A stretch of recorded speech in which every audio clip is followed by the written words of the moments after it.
ক্ষুদ্র মাঝারি উদ্যোক্তাদের ঋণ নেওয়ার ক্ষেত্রে সঠিক ব্যাংক বাছাই করা অত্যন্ত গুরুত্বপূর্ণ। পাশাপাশি ঋণ পরিশোধে সক্ষম এমন উদ্যোক্তাদের বাছাই করার দায়িত্ব ব্যাংকগুলোরও।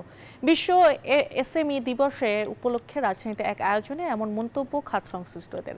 তারা বলছেন, উদ্যোক্তাদের ঋণ গ্রহণের ক্ষেত্রে ব্যাংকের বাধা দেয়া গাইডলাইন এবং মাস্টার সার্কুলার মেনে অর্থায়নের জন্য আবেদন করা প্রয়োজন। 18 লাখ এসএমই উদ্যোক্তার মধ্যে 77 লাখই নারী, যাদের হাত ধরে এসএমই খাত মোট দেশজ উৎপাদন জিডিপির 25% অবদান রাখছে।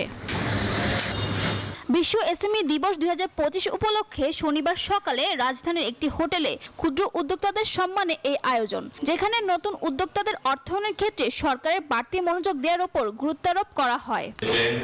সবাইকে লোন দিবে না, ব্যাংক তাকে লোন দিবে যদি ব্যাংক ডিমান্ড না।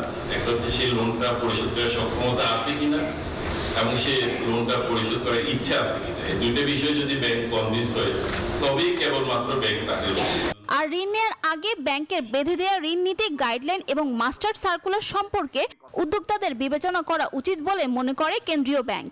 গত মাস্টার সার্কুলারে আমাদের যে রিফাইন্যান্স স্কিমগুলো আছে, এগুলো তো আপনারা কেউ কেউ নিশ্চয়ই জানেন। এটা যদি আপনার জানা না থাকে বা যিনি ব্যাংকার কাজ করছেন তারও জানা না থাকে, তাহলে কিন্তু উনি আগের ধারণা থেকে বলবেন আপনাকে যে আপনি তো এই লোনটা পাবেন না।